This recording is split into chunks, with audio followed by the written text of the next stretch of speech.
So, mapagpalang araw po sa ating lahat and welcome po to our 365 daily devotion. At ngayong araw po, ang pag-uusapan po natin is patungkol po sa paano malaman ang plano ng Diyos. So, yun po yung ating pag-uusapan po ngayon. At sabi po dito sa concept po natin ay patungkol po sa canonical po. So, ang sabi po dito, una po yung canon. So, the list of all the books that belongs in the Bible from the Greek Kano with measuring standard of measure.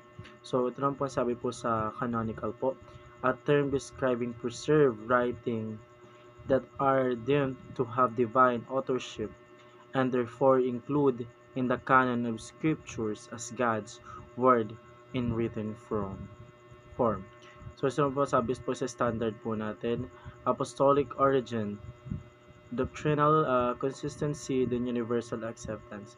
So sinasabi po dito sa canonical po, ito na po yung preserved writing po na meron pong ginamit po ang ating Panginoon Diyos na mga tao po or mga authorship po para ilista po lahat po ng ang gusto pong sabihin po ng ating Panginoon Diyos, and yun po is yung Bible po na ginagamit po natin ngayon.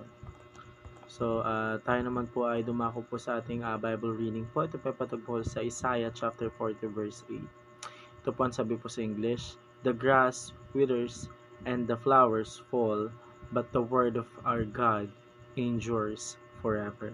So, ito ang sabi po sa Tagalog, ang damo ay nalalanta at ang bulaklak nito ay nalalaglag, pero ang salita ng ating Diyos ay mananatili magpakailanman.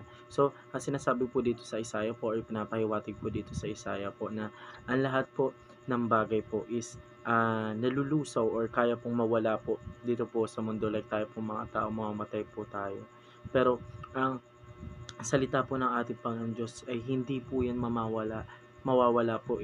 Kahit hanggang po sa mga susunod generation po ay magtatagal po ito magpakailanman po, lalo-lalo na po sa hinaharap po, never po mawawala po ang salita ng ating Panginoon Diyos, kasi ganun na lamang po ka-powerful ang salita po ng ating Panginoon Diyos para gamitin po ng ibang tao at ipaalam po sa iba kung gaano po kabuti ang ating Panginoon Diyos.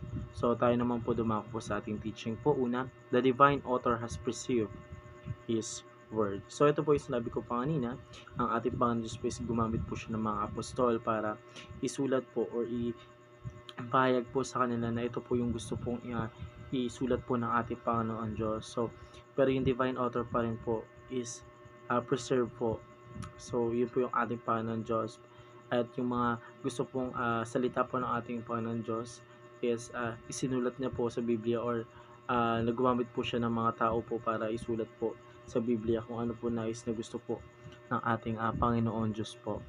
So, pangalawang katanungan po, the church recognize God's word. So, yung church po, or ito po yung katawan po ng ating Panginoon Diyos, yung bahay-sambahan po, is nire-recognize po na ito yung God's word po. Kasi sa church po, ganun na lamang po na ka-powerful po yung salita po ng ating Panginoon Diyos. Kasi tayo po mga tao po, as pag pumupunta po tayo church, we always hear the word of God po. So, kung gaano po yun ka-powerful po, its impact on us po and help kung paano po natin makikilala po ang ating Panginoon Diyos, or kung paano po natin kung paano po tayo magkakaroon po ng long relationship po sa ating Panginoon Diyos. So, pangatong katanungan po, the word of God has been preserved until now.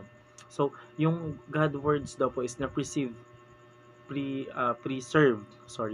until now daw po. So, ang salita po ng ating Panginoon Diyos po is hanggang ngayon po sa kasalukuyan, hanggang po sa hinaharap, yes, nakapreserve po rin po sa mga libro po na ginagamit po ng mga pastor po natin, or different types of praise po na nandito po sa mundo na nag-i-exist po. So, yung salita po ng ating Panginoon Diyos, simula po ng past era po until now, napipreserve pa rin po yung salita po ng ating Panginoon Diyos. So, ganun na lamang po kalaga po yung salita po ng Panginoon Diyos po para po sa ating mga Kristiyano po.